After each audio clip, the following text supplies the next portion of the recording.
Glória a Deus, vamos começar essa mensagem.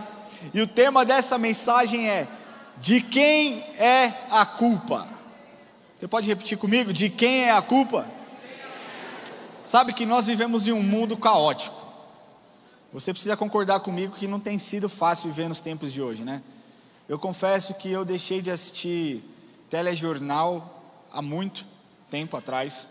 Embora eu sou um grande consumidor de notícias, eu procuro sites fiéis e imparciais que tragam informações, porque eu preciso estar informado, é importante. E deixa eu te falar uma coisa: é importante você saber o que acontece na política do país, é importante você saber as crises que acontecem ao redor do mundo, é importante você estar antenado, é importante você ver os escândalos que têm acontecido, porque através disso nós podemos colocar o nosso joelho no chão e direcionar a nossa oração, não é verdade? Mas você concorda comigo que tá cruel, né? O aumento da violência, o consumo desenfreado da pornografia, sabe?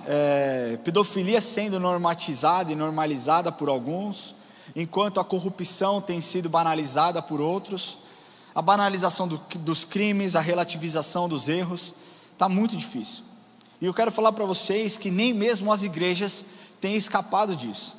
Porque muitas igrejas, onde deveria ser um ambiente seguro, onde se prega, onde fala o evangelho, onde se é ensinado a respeito de libertação, de cura, de transformação, salvação, pastores, líderes religiosos estão pegando a Bíblia, tirando o texto do contexto para gerar um pretexto onde as suas narrativas, onde os seus ideais prevaleçam sobre a Bíblia. Então o que acontece é que os seus ideais se tornam maiores do que a palavra de Deus, as suas ideologias se tornam maiores do que a palavra de Deus. Pseudos coaches que nós vemos aí enganando um monte de gente, patrões abusivos, pastores, padres, líderes religiosos manipuladores. Cara, a sede e a ganância tem sido algo terrível que nós temos visto no dia de hoje. Eu entendo, e provavelmente você entenda também, que essas pessoas que escolheram seguir essas pessoas, elas tinham uma excelente ideia, elas acreditavam em algo, elas tinham um ideal, elas acreditavam que aquelas pessoas, os coaches, os líderes, os patrões, pudessem agregar na vida delas. E quando elas descobrem que tudo não passou de uma forçação de barra, de uma mentira, de uma manipulação, existe uma frustração, uma irritação e um desespero, não é verdade? E aí você vai me dizer: Ramon, é normal as pessoas se sentirem frustradas, é normal as pessoas se sentirem enganadas. Eu concordo que é normal, eu me sentiria assim também, mas o grande problema é quando essas pessoas não tomam a responsabilidade dos seus atos para si e tentam de qualquer forma culpar outros pelos seus fracassos e suas frustrações, né? Pessoas escolhem se relacionar e aí depois descobrem que aquele casamento não era aquilo que Deus tinha planejado. Pessoas escolhem namorar, principalmente jovem, que é impossível, escolhe a toque de caixa se relacionar com alguém. Então depois de fazer o que não devia, engravidar, descobrem: ixi, não era a pessoa de Deus para a minha vida, né? Pessoas escolhem emprego sem consultar Deus, pessoas escolhem se aliar com outras pessoas sem ao menos perguntar a Deus. Se tornam pessoas infelizes, se tornam pessoas incapazes de ver Deus em pequenos detalhes. Deixa eu te falar uma coisa: de quem é a culpa? De quem é a culpa? De quem é a culpa das suas escolhas? De quem é a culpa das calamidades que nós vemos? De quem é a culpa da corrupção que nós vemos no Brasil? De quem é a culpa dos abusos infantis que nós temos visto por aí? De quem é a culpa? Eu quero contar uma história para vocês. Vai ilustrar bem isso que eu estou te falando aqui. Eu vou usar dois personagens aqui que são meus amigos, então eu sei que eles não vão levar para o coração. Vou usar o Serginho e vou usar o pastor Lucas. Então digamos que o pastor Lucas então não era pastor, e ele arruma o seu primeiro emprego, o seu primeiro trabalho, o primeiro trabalho da sua vida, e com o seu primeiro salário ele decide comprar tecidos. Ele decide comprar um tecido lindo para que o alfaiate Sérgio Costa pudesse fazer a camisa mais linda para ele. Lucas então, apaixonado pela sua digníssima noiva Carol, eles não casaram ainda, está na minha história, Lucas leva até o alfaiate Sérgio e diz assim: olha só, eu queria que você fizesse a camisa mais bela, para que eu pudesse sair com uma moça mais bela. E o Sérgio fala: deixa comigo, fica tranquilo que terça-feira eu te entrego essa camisa linda. Lucas, cheio de alegria, cheio de expectativa, marca um jantar para sexta-feira, pós a entrega da camisa. E quando então o Lucas chega para buscar na terça-feira a sua camisa, o alfaiate Sérgio vira para ele e fala assim: meu querido cliente, me desculpa, não foi da vontade de Deus que eu acabasse a sua camiseta, a sua camisa hoje. Então eu peço que você retorne na sexta-feira. Se Deus permitir, a sua camisa estará pronta e você terá um jantar maravilhoso. Lucas fica muito frustrado, sai batendo o pé, irritado, faz bico, chora, bate o pezinho, balança a cabeça, mas aceita e volta na sexta-feira, cheio de expectativa, cheio de desejo de ver aquele seu dinheiro investido rendendo alguma coisa. Quando então ele chega e pergunta ao alfaiate Sérgio: Sérgio, cadê minha camiseta? Cadê a minha camisa? Está pronta? E o Sérgio responde para ele: meu querido amigo, Deus não me concedeu tempo suficiente para que eu concluísse essa obra-prima que eu estou fazendo para você, mas se Deus permitir, e assim Ele fará, em nome de Jesus, eita glória, essa camisa ficará pronta. E antes de Sérgio estipular a data, o Lucas vira para ele e fala assim: vamos lá, se você deixar Deus de fora dessa história, qual dia minha camisa ficará pronta? E essa ilustração, ela acaba sendo ótima, porque as pessoas gostam de acreditar a responsabilidade pelas coisas que lhes acontecem a Deus, especialmente as ruins. O intuito dessa mensagem é que você entenda de forma mais profunda de quem é a culpa. Você que é um cristão, que conhece a Deus, que sabe o caráter bom de Deus e como Ele é bom, você sabe que Ele não tem culpa. Nós somos responsáveis pelas nossas atitudes. Mas eu queria aprofundar um pouquinho mais, para que você tivesse argumento e bagagem, para que um dia, quando alguém te questionar se Deus é tão bom, porque isso tem acontecido, porque isso acontece, você tenha capacidade de argumentar e mostrar que Deus não é o culpado, que Ele é a solução para os problemas. Você sabe a resposta, outros não sabem. E o intuito dessa mensagem hoje é eu abordar 3 pontos, 3 tópicos práticos, para que você entenda a grandeza de Deus e como Ele é maravilhoso. Tudo que vem dEle é bom, tudo que Ele faz é bom, tudo que Ele criou é bom. Eu quero que você aprenda que Ele não é o culpado. Se Ele não é o culpado, de quem é a culpa? Amém? Primeiro ponto que eu quero abordar com você é o cosmos. Cosmo. O cosmo tem ordem e fala de um Deus criador. Eu quero pedir que você abra a sua Bíblia em Salmos 19, capítulo 19, versículos de 1 a 3. Hoje nós vamos ler bastante a Bíblia, gente. Eu sei que hoje em algumas igrejas isso não é tão comum, ler a Bíblia, mas nós vamos ler bastante a Bíblia hoje, amém? Salmos capítulo 19, versículos de 1 a 3. Nós estamos falando sobre o cosmo. Cosmo tem o caráter e fala de um Deus criador, amém? Diz assim: os céus proclamam a glória de Deus, e o firmamento anuncia as obras das suas mãos. Um dia discursa a outro dia, e uma noite revela conhecimento a outra noite. Não há linguagem, nem palavras, e deles não se ouve nenhum som. Cosmo significa, meu irmão, o universo como um todo. É o conjunto de tudo que existe. Não é verdade? Se nós pegarmos a palavra cosmo no grego antigo, quer dizer beleza, quer dizer organização, quer dizer harmonia, e é exatamente dessa forma que Deus criou o mundo. Deus criou tudo com harmonia, com beleza, com graça, com ordem. Nós vemos isso pelo movimento dos planetas. Se você puder abrir a sua Bíblia em Gênesis 1, capítulo 1, versículos de 1 a 9, nós vamos falar um pouquinho sobre os planetas. Deus criou, quando Ele cria os planetas, o movimento dos planetas. Diz assim: no princípio criou Deus os céus e a terra, porém estava sem forma e vazia. Havia trevas sobre a face do abismo, e o Espírito de Deus pairava por sobre as águas. Disse Deus: haja luz, e houve luz. E viu Deus que a luz era boa, e fez separação entre a luz e as trevas. Chamou Deus a luz de dia e as trevas noite. Houve tarde e manhã e o primeiro dia. E disse Deus: haja firmamento no meio das águas, e separação entre as águas, entre águas e águas. Fez, pois, Deus o firmamento e a separação entre as águas, debaixo do firmamento, e as águas sobre o firmamento. E assim se fez. E chamou Deus o firmamento de céu. Houve tarde e manhã, o segundo dia. Disse também Deus: ajuntem-se as águas debaixo dos céus num só lugar, e apareça a porção seca. E assim fez. A porção seca chamou Deus terra, e ao ajuntamento das águas, mares. E viu Deus que isso era bom. Você percebe que Deus criou o mundo através da sua palavra, do nada e através da sua palavra.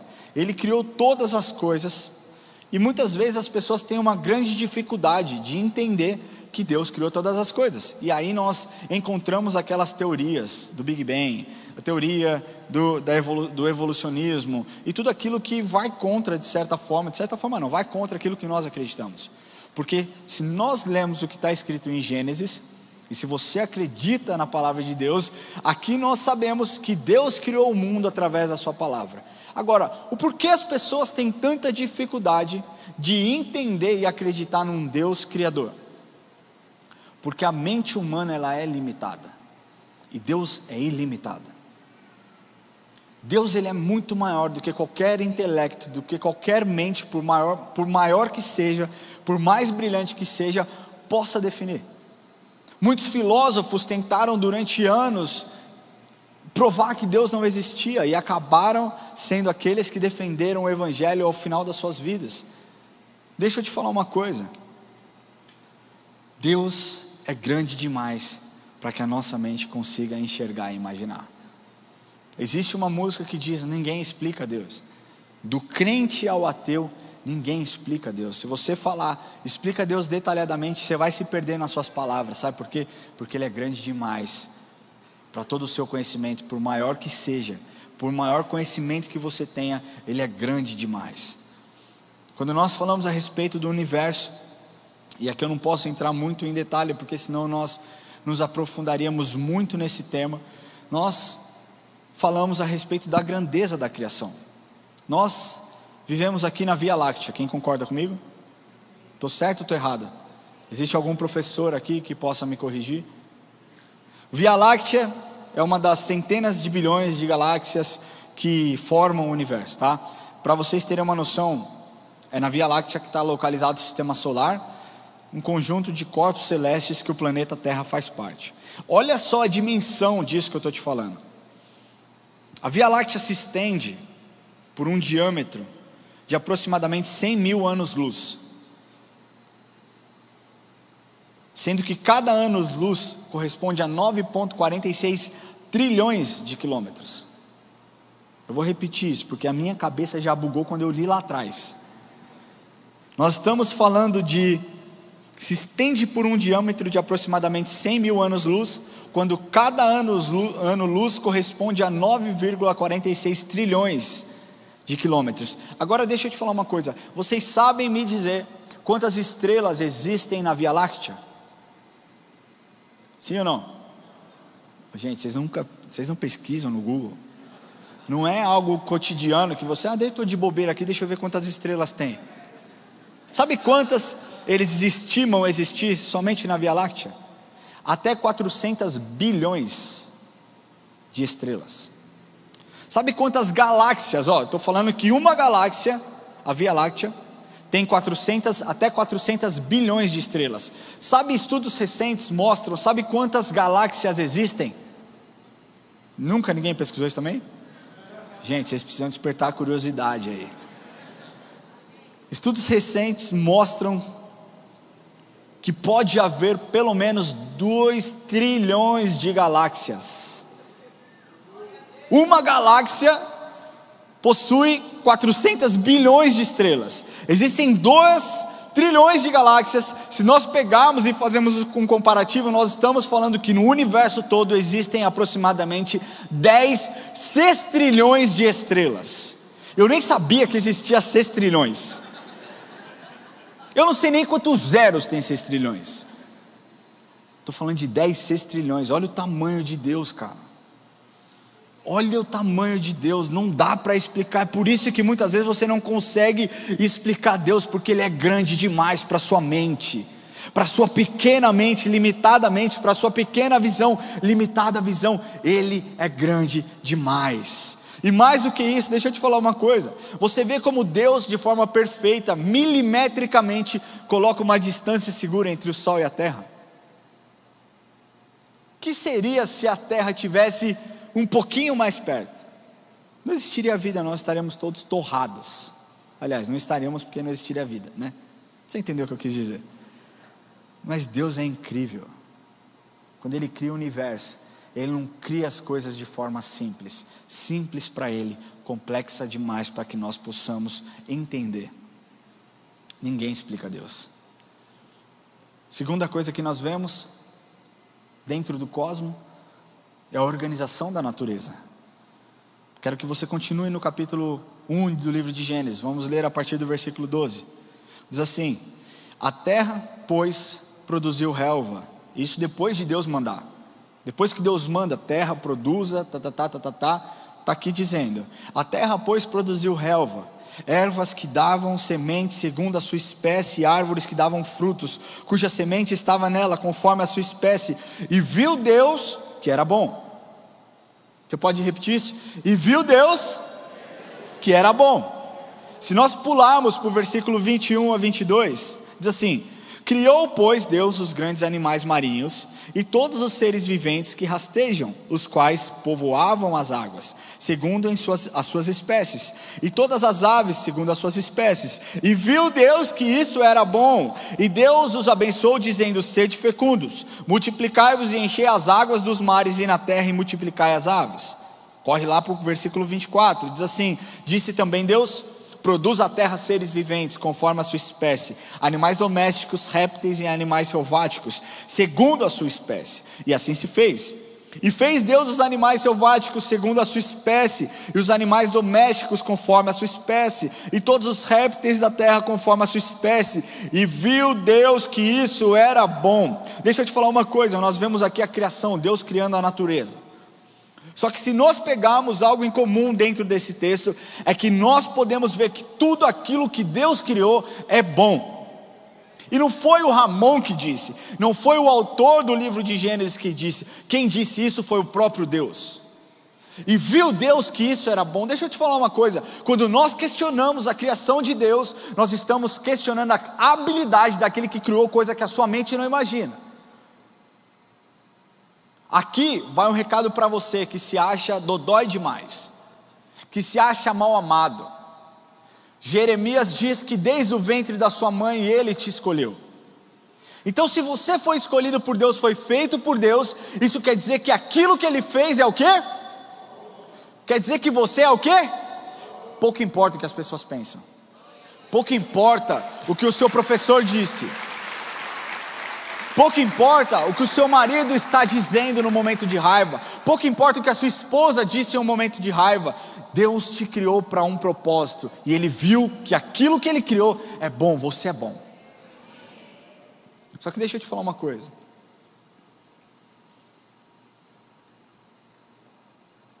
quando o homem bota a mão nas coisas que Deus criou, existe a grande chance de dar uma meleca muito grande. Quando nós vemos a natureza, nós vemos que a natureza ela é perfeita. A natureza ela se renova, a natureza ela se transforma. Quando está perto da extinção, tem a capacidade de gerar novamente uma espécie. Porém, quando o homem encosta a mão, azeda o negócio. Porque aí ele faz o quê? Ele taca fogo onde não deve, ele captura animais que não deveriam ser capturados. Gente, existem feiras clandestinas que vendem animais. Deixa eu te falar uma coisa, se você tem um animal silvestre e está preso na sua casa, eu vou orar para Deus. Você não pode fazer isso, cara, é contra a lei. Solta o bichinho, deixa o bichinho. Você quer ter um animal? Compra um gato, compra um cachorro. Adota o cachorro, compra uma calopsita. Alguém tinha uma calopsita, perdeu 3 vezes que ela voou. Mas deixa eu te falar uma coisa. Tudo que Deus faz é bom. A gente precisa parar de questionar aquilo que Deus criou e começar a entender que a culpa não é dele, nunca foi dele. A culpa é da mão podre que o homem coloca, a mão de pecado, a mão suja, a mão impura, a mão que amaldiçoa, a mão que ao invés de ser generosa e abençoar as pessoas, toma, rouba, esconde. É por isso que nós vivemos o caos que nós vivemos no dia de hoje. Não é porque Deus criou dessa forma, é porque as pessoas se corromperam no meio do caminho. Então nós falamos a respeito do universo, do movimento dos planetas, nós falamos a respeito da natureza, e eu quero falar um pouquinho com vocês a respeito da complexidade da vida. Correndo lá, continuando o versículo 27 do livro de Gênesis, capítulo 1, diz assim: como um ser humano é gerado? Abre aspas. Criou Deus, pois, o homem à sua imagem, a imagem de Deus o criou, homem e mulher os criou, e os abençoou e lhes disse: sede fecundo, multiplicai-vos e enchei e sujeitai a terra. Deixa eu te falar uma coisa, todos nós aqui sabemos como um bebê vem ao mundo, não é verdade?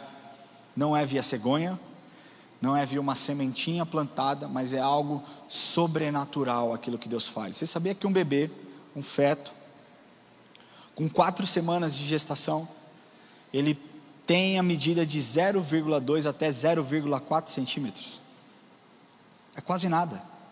É um amontoado de células, e depois essas células, com o decorrer da gestação, vai se desenvolvendo e ela se transforma. Então esse embrião que está lá cercado e formado por essas camadas, elas vão se dividir entre órgãos, entre artérias, veias, ossos, dentes, pele e até mesmo a unha do bebê. Aí quando nós vamos no primeiro ultrassom, quem aqui é pai? Mãe também, pode ser mãe também. Aliás, quem aqui é mãe?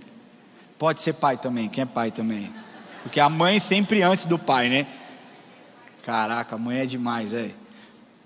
Quando a gente vai no ultrassom do primeiro filho, eu tô no 3º filho, né? Mas quando a gente vai no ultrassom, o primeiro ultrassom, você vai naquela expectativa. Será que eu vou ouvir o coração batendo? Como será que vai ser? Então a médica pergunta: você está vendo? É aquele negocinho. E aí você finge que está vendo, porque você não está vendo nada. E aí você fala: aham, que lindo, uau, meu filho, que incrível. Aí fica... Você fala: que é isso? Mas está tocando chocalho lá dentro, eu não estou entendendo nada, eu não estou ouvindo o coração batendo, eu não estou ouvindo o bebê. O que a gente vê é um grãozinho, parece um pequeno grão de arroz. Mas quando ela explica que aquele barulho é o batimento do bebê, cara, o seu coração se enche de alegria, se enche de esperança. E aí você pensa: é impossível que dessa sementinha, desse pequeno grão, nasça algo muito grande. Mas Deus, até mesmo a gestação, preparou para que ela acontecesse de forma saudável, para que durante os 9 meses fossem liberados hormônios que a mãe produzisse, fossem liberados outras coisas que somente a mãe é capaz de produzir, para que o bebê fosse nutrido, para que o bebê se desenvolvesse. É por isso que é importante a mãe ter um hábito saudável, porque tudo aquilo que ela consome, o bebê consome também. E aí quando dá os 9 meses, as 40 semanas, as 39 semanas, ou 41 semanas, o seu bebê, que com 4 semanas tinha 0,2 ou 0,4 centímetros, nasce. Como o Gael, recentemente com 53 centímetros, 3 quilos, 860 gramas. Com todos os órgãos, com os rins funcionando, com seus pulmões funcionando, sabe? Com a garganta forte. E é lindo como Deus faz, porque Ele não precisa de um manual. Olha só, agora você vai para o peito e faz a sucção. É automático, cara, é a coisa mais linda que tem. Quando o bebê nasce, vai direto para o peito da mãe, porque você vê como Deus preparou. Como aquela golden hour é incrível e é fascinante como Deus faz as coisas de forma perfeita. Ele criou todas as coisas. Um ser humano não é fácil, não existe, pelo amor de Deus, evolucionismo. O macaco é irado, é animal, mas pelo amor de Deus, cara, Deus criou o homem, a mulher, a sua imagem e semelhança. Deus colocou fôlego nos seus pulmões, Deus fez o seu coração bater.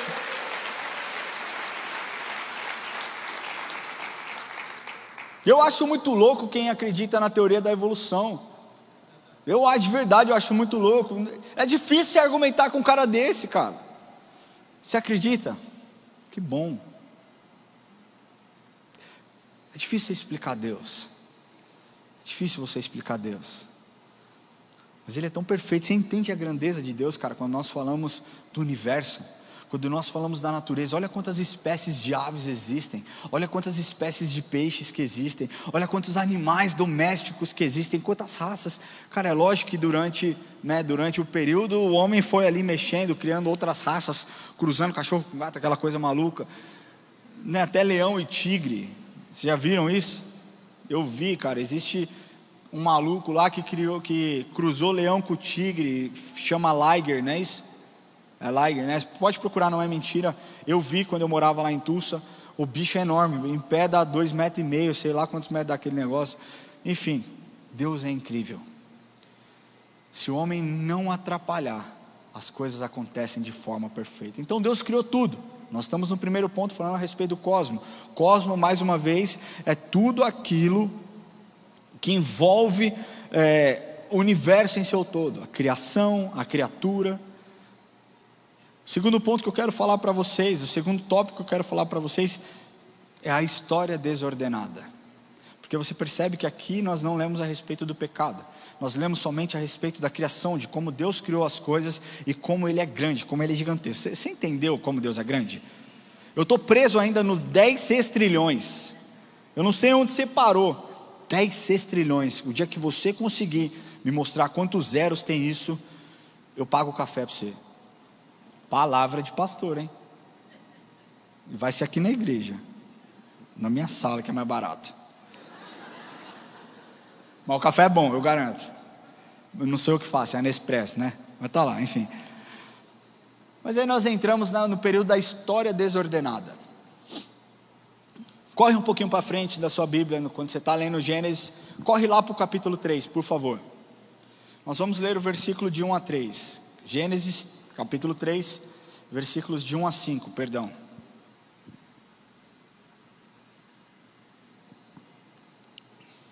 Diz assim, amém? Posso ler? Mas a serpente, mais sagaz que todos os animais selváticos que o Senhor Deus tinha feito, disse à mulher: é assim que Deus disse, não comereis de toda a árvore do jardim? Respondeu-lhe a mulher: do fruto das árvores do jardim podemos comer, mas do fruto da árvore que está no meio do jardim, disse Deus, dela não comerás, nem tocarás nela, porque morrerás.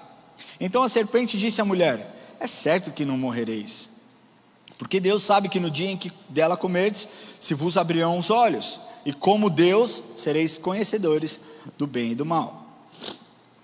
Deixa eu te falar uma coisa. O homem tinha tudo o que queria no Éden. Ele tinha amor, ele tinha uma comunhão plena com Deus, ele falava face a face com Deus, mas a insatisfação entrou no coração do homem. E quando eu digo homem, eu estou aqui falando obviamente homem e mulher, tá? Para que quando eu falo homem, você entenda que somos nós. Deus, obviamente, para que ele pedisse para Eva e para Adão, para que não comesse de uma determinada árvore, ele tinha um pedido claro, ele tinha uma razão óbvia. Mas eu acredito que mais do que isso, Deus queria que eles mostrassem obediência e confiança em Deus, que eles não questionassem a Deus, que eles não arguíssem com Deus, que eles não quisessem argumentar para que Deus mudasse de ideia. Deus foi claro e objetivo: você pode comer do que você quiser, qualquer árvore aqui, menos daquela você não come. Tem aqui 497 árvores, eu estou chutando o número, tá, gente? Porque eu creio que deve ser muito mais do que isso, mas você pode comer de todas, menos dessa daqui. Mas então Satanás começa a seduzir, começa a manipular aquela situação, trazendo uma pergunta, e é um método muito usado no dia de hoje. Você entende que a insatisfação, ela é o primeiro estágio da rebelião. Você fica insatisfeito por algo, então você se rebela contra aquilo. Você fica insatisfeito porque talvez a sua esposa não esteja te dando a atenção que você deseja, e ao invés de você sentar e conversar com a sua esposa, você troca. Você está insatisfeito com o seu marido porque ele não é mais carinhoso, e ao invés de você sentar, abrir o seu coração e ser vulnerável, você troca. Você está insatisfeito com o seu trabalho, e ao invés de você botar o seu joelho no chão e orar e perguntar para Deus: Deus, é esse lugar que eu devo ficar? Você simplesmente troca. Você está insatisfeito com a igreja por qualquer razão que seja, porque o pastor é jovem, porque o pastor fala gíria, porque o pastor usa brinco, viu, pastor Diego? Tira o brinco, porque o pastor tem tatuagem, por causa disso, porque o pastor fala isso. Você muda de igreja. As pessoas frequentemente estão mudando. Mudam de cabelo, mudam de carro, mudam de roupa, mudam de tudo, quando a verdadeira insatisfação não está nos ambientes, está dentro dela. A insatisfação não estava no Éden, estava dentro de Eva, estava dentro de Adão, e por conta disso, eles se rebelaram contra Deus. Deixa eu te falar uma coisa. Por que eu estou te contando isso? Porque Deus organizou o mundo de forma perfeita, tá? Eu quero ler com vocês não precisam abrir, mas eu vou contar de forma muito rápida. Quando nós lemos Gênesis 1:1, diz assim: no princípio criou Deus os céus e a terra. Esse criou, a palavra criou, no original é bará. Bará é exatamente criado nada, criado zero, não existia, ele criou, bará, tá? Quando nós vamos para o versículo 2, diz assim: a terra porém estava sem forma e vazia. Isso muitas vezes causa confusão nas pessoas. A melhor tradução seria: a terra se tornou um caos. Essa é a melhor tradução. Então Deus criou o mundo do nada, e a terra se tornou um caos. Isso, o versículo 1 e 2 segue, aí depois, logicamente, o versículo 3, ele continua dizendo que, enfim. Só que dentro desses versículos 1 e 2, 2 a 3 na verdade, nós temos o que nós chamamos da teoria de gap, da teoria do gap. O que funciona? Como é essa teoria? Deus cria o mundo no versículo 1, criou tudo, tá? Não os animais, não, Deus criou o mundo, né? Satanás se rebela contra Deus, Lúcifer então se rebela contra Deus, Lúcifer é expulso, leva 1/3 dos anjos embora. Esse caos, o que se acreditam muitos teólogos, é que foi gerado pela queda de Lúcifer. Então quando nós vamos ler no versículo 3, a partir do versículo 3, nós já não conseguimos mais achar o verbo bará. Nós lemos um outro verbo que significa fazer, reordenar. Porque no versículo 3, ele diz, deixa eu achar o versículo 3 aqui. Você consegue colocar o versículo 3 aí para mim? Que o meu sumiu aqui, acho que apaguei sem querer. E Deus disse: haja luz e houve luz. Aqui Deus começa a dizer mais uma vez, Deus começa a reordenar as coisas, Deus começa a trazer existência novamente aquilo que se perdeu. A verdade é que com a quebra da obediência, muitas coisas foram quebradas. O pecado entra no mundo, existe uma quebra entre o homem e Deus, entre o homem e a criação, entre o homem e o homem, existe uma quebra de relacionamento. E desde que você decida não obedecer, desde que você decida abrir os seus ouvidos para escutar aquilo que Satanás tem dito, você age como Adão e como Eva agiram, exatamente igual. Sabe, a queda trouxe severas consequências. A primeira consequência que nós podemos ver, por conta da queda, foi a morte física. Aqui você não precisa abrir, só acompanha com a gente. 1 Coríntios 15:22 diz assim, Paulo dizendo: porque assim como Adão todos morrem, assim também todos serão vivificados com Cristo. Por conta do pecado, a queda também trouxe a consequência da morte espiritual, o vazio de Deus, Gênesis 2:27, e o dia que dela comerás, certamente morrerás. Aqui não está falando necessariamente de uma morte física, mas de uma morte espiritual, de um relacionamento com Deus. Eva continuou viva, Adão continuou vivo, mas o relacionamento com Deus foi quebrado. Outra coisa que foi desvendada com a queda foi o inferno. Apocalipse 20:14 diz assim: então a morte e o inferno foram lançados para dentro do lago de fogo, e essa é a segunda morte, o lago de fogo. Outra coisa que o pecado gerou no homem foi o medo de Deus. Deixa eu te falar, Deus não criou a humanidade para ter medo dele, mas por conta da desobediência foi criado algo muito ruim a respeito de Deus, de que Deus é mau, de que Deus castiga, de que Deus é responsável pelas coisas más que acontecem. Só que A essência, quando Deus nos cria, quando nós vamos ler Gênesis 1:26, diz assim: façamos o homem à nossa imagem e semelhança. Qual imagem, qual semelhança que Deus está falando disso? O que eu acredito, ouvindo muitas pessoas, muitos pastores, muitos preletores, essa semelhança que ele estava dizendo é a respeito das características que o Deus Pai tem. Quando nós corremos para João, 1 João 4:18, 4, e não só o versículo 18, mas todos os versículos nós vemos João dizendo, porque Deus é amor. Ele diz uma frase e ele completa, porque Deus é amor, e ele diz uma outra frase e ele diz, porque Deus é amor. Se Deus é amor, a essência que Deus carrega é o amor, e a essência que Ele colocou na nossa vida é a habilidade de amar outras pessoas também. Só que quando nós temos medo de Deus, nós não entendemos o que o amor dele com nós, para com a gente, pode fazer. Se nós lemos 1 João 4:18, diz assim: no amor não existe medo, antes o perfeito amor lança fora o medo. Ora, o medo produz tormento, logo aquele que teme não é aperfeiçoado no amor. A queda do homem, o ceder ao pecado de Adão e Eva também trouxe tensão nos relacionamentos.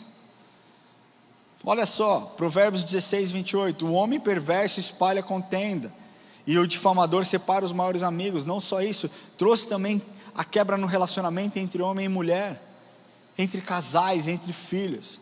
Deixa eu te falar uma coisa, eu não acredito que é por acaso que o primeiro milagre que Jesus opera foi em um casamento. Porque Adão teve a oportunidade de ser um cara ótimo, de ser um homem brilhante, mas pecou. Nós precisamos parar de olhar para Adão e olhar para Cristo. Cristo é a solução dos nossos problemas. Deixa eu te falar outra coisa que nós podemos ver, para eu fechar esse ponto, é a desordem da natureza. Gênesis 3:17 diz assim: e Adão disse, visto que atendeste à voz da tua mulher e comeste da árvore que eu te ordenara não comeres, maldita é a tua terra, em fadigas obterá dela o sustento durante os dias de tua vida. Ou seja, cara, ele podia comer de graça, ele não precisava trabalhar, ele só tinha que cuidar. Por conta da desobediência, isso lhe foi tirado. Sabe, gente, agora se eu te perguntar de quem é a culpa, de quem é a culpa? Talvez alguns de vocês falem de Adão e Eva, mas a verdade é que todos nós cometemos erros como eles cometeram todos os dias. O ser humano é egoísta. Você quer um exemplo disso? Existem leis que precisam ser cumpridas, existem leis que são estipuladas para nós, e aí deixa eu te falar, você pode concordar ou não concordar, não importa, você tem que cumprir a lei. Existe uma lei que diz assim: se você beber acima de um determinado limite, você não pode dirigir, porque você coloca em risco outras pessoas. Você se coloca em risco, você coloca em risco outras pessoas. O que o ser humano faz? Não todos, mas alguns dirigem. E aí quando são parados nas blitz, ou então quando tomam um enquadro, ficam bravos com a lei. De quem que é o problema? É da lei que foi criada ou é da pessoa que não obedeceu a lei? Isso é uma das coisas, existem tantas outras coisas. Sabe, a maioria dos pecados são gerados por decisões egoístas e erradas.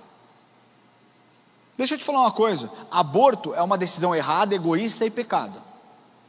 Pornografia é uma decisão errada, egoísta e pecado. Você não está se importando com a sua esposa, você não está se importando com o seu marido. Deixa eu te falar uma coisa, não é só homem que consome pornografia não, viu? Está cheio de mulher que consome pornografia. Pornografia, quando você consome pornografia, você não está preocupado com o seu marido, você não está preocupado com a sua mulher, você não está preocupado com que os seus filhos vão ser ministrados. É uma decisão egoísta, errado e pecado. Consumo de drogas é uma decisão egoísta, errado e pecado. E tantos outros dos nossos pecados, fofoca é uma decisão errada, egoísta e pecado. Deixa eu te falar uma coisa, você não é melhor do que Adão. Adão pecou e você continua pecando. Deixa eu te falar uma coisa, as pessoas gostam de terceirizar a responsabilidade, as pessoas gostam de colocar nas costas dos outros, especialmente acreditar a Deus as coisas ruins que acontecem. Aí elas falam, não, olha, é culpa de Satanás, olha, eu caí em pecado porque é culpa do demônio, eu caí em pecado porque eu não estou forte, sabe? Nunca é sobre mim, é tudo sobre outras pessoas. Eu disse semana passada que existem eventos que você não controla, existem situações que fogem ao seu alcance, mas a forma como você responder vai determinar o êxito ou o fracasso da sua resposta. A verdade é que a principal responsável pelas coisas que acontecem com você é você mesmo. É lógico que existem situações que você não tem culpa. Por exemplo, alguém que vive um aborto espontâneo, você não teve culpa. Se o seu filho talvez tenha nascido com alguma doença, não é culpa sua. Uma vez questionaram Jesus, por que esse homem está desse jeito? Quem pecou foi o pai dele, foi a mãe dele? E Jesus disse, não, ninguém pecou, nem o pai nem a mãe. Ele está assim para que a glória de Deus seja manifesta, para que Deus seja glorificado. Então, se você vive um momento de luta, observe Deus fazendo uma obra incrível e glorifique o nome de Deus, amém? Então nós falamos sobre a desordem, a história desordenada, e o terceiro e último ponto, eu quero falar sobre a solução, porque nós vimos como Deus criou, nós vimos como o homem estragou, mas nós vimos como Deus quer consertar. E eu quero mostrar para vocês aqui, porque agora que nós sabemos que nós somos os culpados, nós precisamos entender como as coisas devem, ou podem ser ajustadas, ou reajustadas. É importante você saber que a queda do homem foi um plano daquele que conspirou com Deus. E o objetivo de Satanás não é simplesmente te afastar da igreja. O objetivo de Satanás não é simplesmente fazer com que o seu marido ou o seu filho não conheçam a Deus. É mais do que isso. O objetivo de Satanás, para aqueles que são cristãos ou para aqueles que não são cristãos, é roubar a sua vida, matar os seus sonhos, o seu futuro e te destruir completamente, até mesmo fisicamente. É isso que Satanás quer fazer com você. Agora que nós sabemos disso, nós precisamos lembrar que Deus é muito maior que Satanás.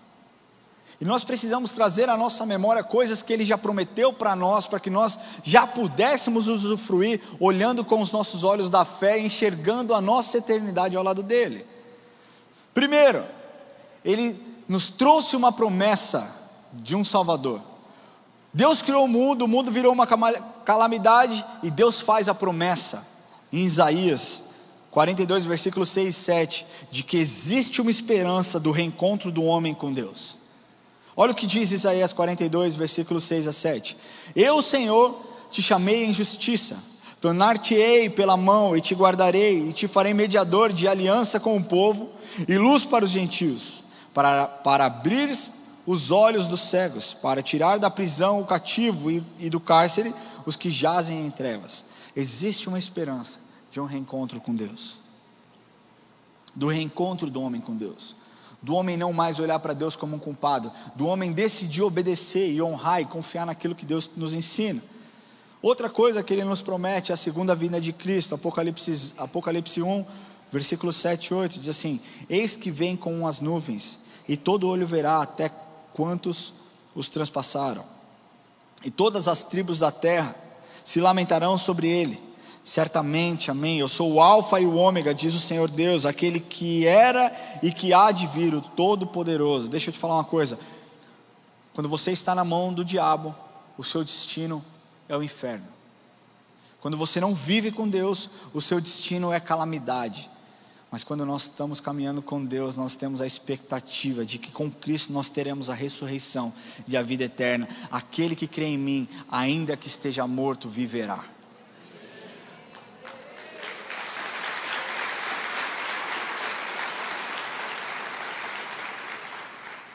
Nós temos também a redenção da natureza. 2 Pedro 3, capítulo 3, versículos de 11 a 13, diz assim: visto que todas as coisas hão de ser assim desfeitas, deveis ser tais como os que vivem em santo procedimento e piedade, esperando e apressando a vinda do dia de Deus, por causa do qual os céus incendiados serão desfeitos, e os elementos abrasados se derreterão. Nós, porém, segundo a sua promessa, esperamos novos céus e nova terra, nos quais habita a justiça. Existe uma promessa de redenção para a natureza, novos céus e uma nova terra. Nós estaremos na Nova Jerusalém, ao lado de Jesus, amém?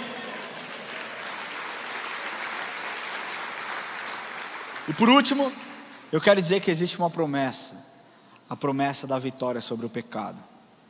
Deixa eu te falar uma coisa, talvez você esteja preso no seu pecado. Eu não estou aqui para apontar o dedo, eu não estou aqui para te acusar. Eu tenho as minhas falhas, você tem as suas falhas. Eu não sou melhor do que você, mas talvez o que me torne um pouco diferente é o fato de eu correr todos os dias para a fonte que me limpa e mudar o meu hábito. Você pode fazer isso, você pode vencer as cadeias que querem te prender, você pode quebrar as correntes que te amarram, porque essa é a promessa que ele fez.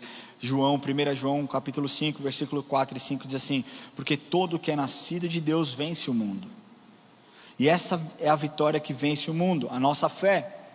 Quem é o que vence o mundo, senão aquele que crê ser Jesus, o Filho de Deus? Deixa eu te falar uma coisa, existe um caminho para você vencer o mundo e vencer as suas dificuldades, é crer que Jesus Cristo é o Salvador de toda a humanidade. Eu quero concluir essa mensagem dizendo que a queda afastou o homem de Deus, mas a consciência verdadeira de quem é a culpa, quem é o verdadeiro culpado, nos aproxima dele, aproxima o homem do Criador. Quando nós entendemos que nós não podemos fazer nada sem ele, quando nós aceitamos o plano de Deus e a vitória de Deus sobre Satanás e sobre a história que já foi escrita, nós passamos a viver não mais pelo plano da queda, mas pela gratidão da redenção. Como você quer viver? Pelo plano da queda, lembrando que o homem é pecador? Ou pela gratidão de que alguém comprou a sua vida por um preço de sangue? Quero pedir que você feche seus olhos. Em primeiro lugar, quero falar com você que entrou aqui pela primeira vez, ou a segunda, ou a terceira, mas que nunca tenha entregue o seu coração para Jesus. E entregar o seu coração para Jesus não é algo simbólico, não é algo fictício, não é algo simplesmente figurativo, é algo concreto, é algo real. Porque uma vez que você dá a chave da sua casa para alguém, você está demonstrando confiança. Poucas pessoas têm a senha da minha casa, mas aquelas que têm a senha da minha casa é porque eu realmente confio. Eu sei que elas querem o meu bem, eu sei que elas não vão me machucar, eu sei que elas podem entrar a qualquer horário, que eu estou seguro. Está na hora de você dar a chave do seu coração para Deus. Porque deixa eu te falar, Ele não quer o seu mal, Ele não quer te castigar, Ele não quer te acusar. Pelo contrário, Ele quer demonstrar o quão bom Ele é e o quão amoroso Ele pode ser, mesmo com você, pecador e falha. Eu quero ler de novo 1 João 5, versículo 4 e 5, diz assim: porque todo que é nascido de Deus vence o mundo. E essa é a vitória que vemos, e essa é a vitória que vence o mundo, a nossa fé. Quem é o que o mundo vence, senão aquele que crê Jesus Cristo ser o Filho de Deus? Existe uma forma de você vencer o mundo, é crendo que Jesus Cristo foi enviado para comprar você, que Ele morreu naquela cruz para que você pudesse ter a vida eterna, para que você pudesse desfrutar da presença dEle, para que não mais você fosse cativo, para que não mais você ficasse preso, mas para que Ele derramasse coisas novas na sua vida. Quando Jesus Cristo te compra naquela cruz a preço de sangue, Ele está demonstrando o valor que você tem para Ele. Ele está demonstrando quão amoroso Ele é, Ele está demonstrando quão importante você é. Deixa eu te falar uma coisa, você é uma boa criação. Ele te criou e Ele viu que era bom, agora Ele precisa ter acesso à sua vida.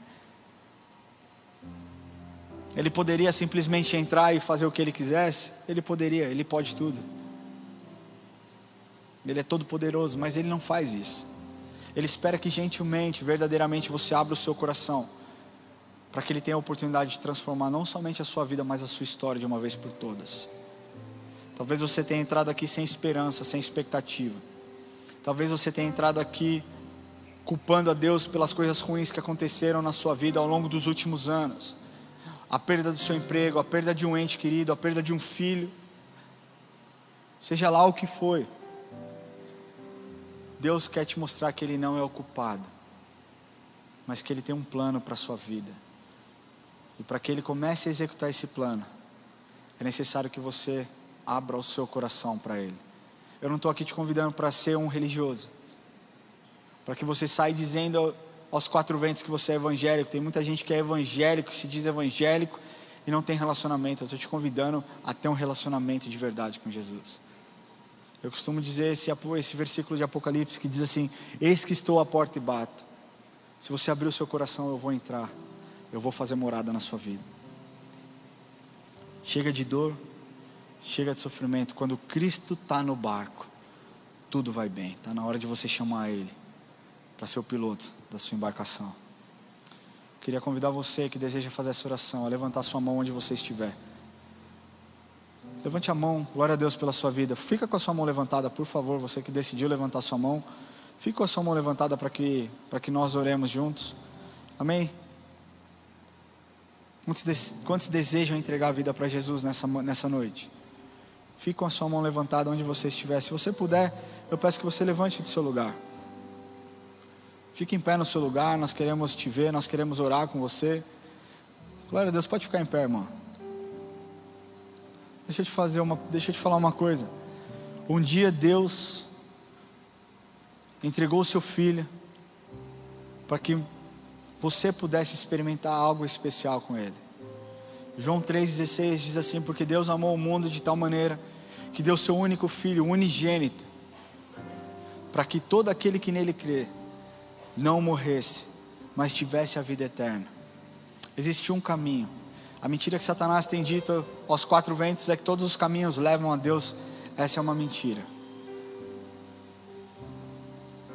Não são todos os caminhos que levam a Deus. O único jeito de você chegar a Deus é através de Jesus. Ele diz: eu sou o caminho, a verdade e a vida, e ninguém vem ao Pai, ninguém vai a Deus senão por mim. Então, mais uma vez, eu quero perguntar: se você deseja um relacionamento verdadeiro com o Senhor, Ele hoje está dizendo: eu estou aqui, e eu desejo você, eu desejo me relacionar com você. Levante do seu lugar e nós vamos orar agora. Senhor Deus, nós destravamos qualquer intento de Satanás de fazer com que o seu povo não responda a esse apelo.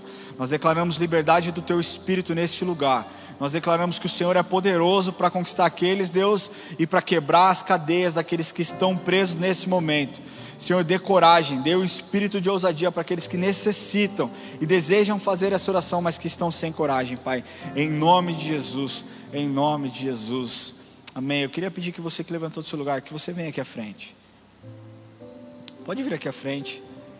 Nós queremos orar com vocês.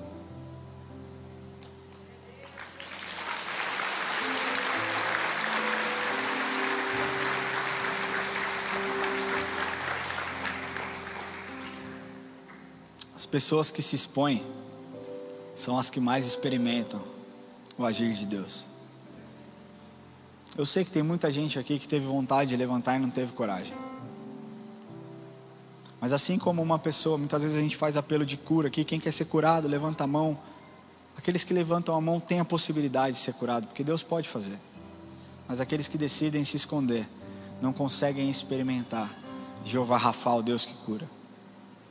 E eu creio que essa decisão foi a decisão mais importante que vocês um dia podem ter tomado na vida de vocês. Mais importante do que uma carreira, mais importante do que uma família, do que um casamento, do que filhos, é a decisão de abrir o coração para que Jesus entre e mude a história. A história de vocês estava sendo escrita de um jeito, até hoje. Acabou, parou aqui, o que está para trás ficou para trás. Satanás vai querer lembrar vocês do passado, e aí vocês tratem de lembrar ele do futuro dele. Você fala: um dia você vai ser derrotado, porque eu vou estar junto com o meu Deus, e eu vou ver isso. A palavra de Deus diz que se vocês estão em Cristo, vocês são novas criaturas. As coisas velhas ficaram para trás e tudo novo se fez.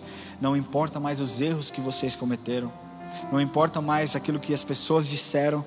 O que importa é que vocês optaram em entregar e confiar que Deus tem algo especial na vida de vocês. Eu quero dar mais uma oportunidade. Se existe mais alguém que deseja entregar o coração para Jesus, essa é a sua hora. Se você não tem coragem, cumprimenta, toca a pessoa que está do seu lado, que te trouxe, fala, me traz, me leva lá na frente, me traz, me leva lá que eu quero entregar o meu coração, que eu quero orar, que eu quero falar com o Senhor. Amém, glória a Deus, pode vir, tem vergonha não.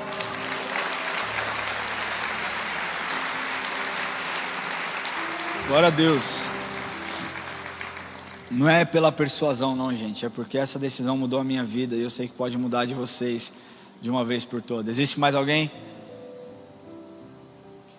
Existe mais alguém? Irmão, sai do seu lugar. Deus me fala que existem mais pessoas. Que existem mais pessoas que estão com medo de se expor. Nós não queremos nada de você. Nós queremos simplesmente orar por você. Te dar a oportunidade de você ter um relacionamento verdadeiro e genuíno com Deus. Amém? Se você quiser, sai do seu lugar. Se você não quiser, amém. Fica onde você está. Nós vamos orar. Coloca a mão no seu coração. Você que entrou aqui pela primeira vez, que está fazendo essa oração. Se você está fazendo essa oração de forma online também, nós pedimos que você repita essa oração e depois disso você possa escanear um QR Code que vai aparecer na sua tela e que nós possamos nos conectar contigo, amém? Glória a Deus. Repita comigo essa oração. Senhor Jesus, hoje eu entrego a minha vida em tuas mãos. Eu confesso, Senhor, os meus pecados. Eu declaro com a minha boca que o Senhor é o meu Salvador, que o Senhor é o Rei dos Reis, que não existe outro como o Senhor. Eu peço, Jesus, que o Senhor me ajude nessa caminhada e que o Senhor escreva o meu nome no livro da vida, em nome de Jesus, amém. Glória a Deus, olha lá, sabia, glória a Deus, Deus é bom. E é tudo por Ele aqui. Deixa eu falar uma coisa, a gente não fica contabilizando não, mas quando o Espírito Santo toca, a gente sabe que existe mais. Não é uma competição entre cultos, quem se converte mais nos cultos, não. Nós somos uma família e é lindo ver a família de Cristo crescendo. Sejam bem-vindos a essa família, amém? Queria pedir que vocês sigam a equipe de consolidação para lá. Nós vamos orar de forma individual por vocês, perguntar o nome, como nós podemos ajudar cada um de vocês. Conte com a gente, conte comigo, conte com o corpo de pastores dessa igreja, para que nós possamos ajudá-los nessa caminhada, amém? Pode seguir com os pastores aqui, a equipe de consolidação, perdão. E eu queria pedir que você fique em pé, onde você estiver. Eu não sei como você vai sair daqui com essa mensagem, eu não sei o que essa mensagem gerou em você, mas o que ela gerou em mim foi: uau, como meu Deus é grande. Uau, como meu Deus é soberano. Deus ia me revelando, eu falava: Deus do céu, uau, como o Senhor é grande. Não existe outro como o Senhor. Eu não sei se você tem falado isso para Deus. Eu não sei se a sua boca tem proferido palavras de gratidão e glórias a Ele. Será que você pode fechar os seus olhos agora? Sem se preocupar com o que as pessoas vão pensar, aqueles que estão do seu lado. E que você agora, no seu lugar, em alta voz, começasse a falar das características de como Ele é grande. Será que você pode levantar a sua voz agora e começar a falar: Deus, o Senhor é grande, como o Senhor é bom, como o Senhor é tremendo, como o Senhor é incrível, uau, como o Senhor é soberano. Será que você pode levantar a sua voz? Nós usamos a nossa boca, a nossa voz, para falar tantas coisas ruins a respeito de outros. Nós estamos em um ambiente seguro, onde ninguém vai te julgar, se você confessar com a sua boca o quão grande Ele é. Será que você pode fazer isso? Será que nós podemos encher este lugar de uma atmosfera de gratidão, para que nós não mais nos movamos através da queda, mas através da redenção de Cristo que foi gerada, para que nós pudéssemos ser livres? Será que você pode levantar as suas mãos e começar a glorificar a Deus? Eu não sei qual foi a última vez que você fez isso. Eu não sei qual foi a última vez que você dirigiu palavras de gratidão e adoração a Ele. Eu não sei qual foi a última vez que você confessou com a sua boca o quão grande Ele era. Será que você pode levantar a sua voz agora e dizer para Ele? Fala, levanta a sua voz, meu irmão. Levante a sua voz. Deixa Satanás ouvir. Deixa Satanás ouvir, não só no seu intelecto, mas com a sua boca. Diga para que Satanás ouça a quem você pertence. A quem você pertence. Que o Deus que você serve é maior do que as tentações que você enfrenta. Que o Deus que você serve é maior do que as cadeias que você tem enfrentado. que o Deus que você serve é maior do que as amarras, as vendas que Satanás tem lançado sobre a sua vida. Hoje é o dia de Deus restaurar a sua vida. Hoje é o dia de Deus restaurar o relacionamento dele contigo, para que você não mais veja como o causador dos problemas, mas para que ele seja a solução da sua vida, em nome de Jesus. Meu irmão, eu não sei se você sente isso, mas quando eu penso em Deus eu fico radiante agora. 10 sextrilhões é muita coisa para Deus, não é não, Serginho? Ai, gente, eu espero de verdade que você reflita nessa palavra. Isso não é uma palavra para que você ouça uma vez e vá embora, mas para que você digira todas essas informações, e cada vez que você se questionar a respeito do Deus Criador, Deus Elohim, você se lembre o quão grande Ele é. Talvez você não entenda os planos, na verdade você não precisa crer, você não precisa entender, você não precisa ver, você precisa crer. Use a sua fé e creia que Ele vai fazer, amém?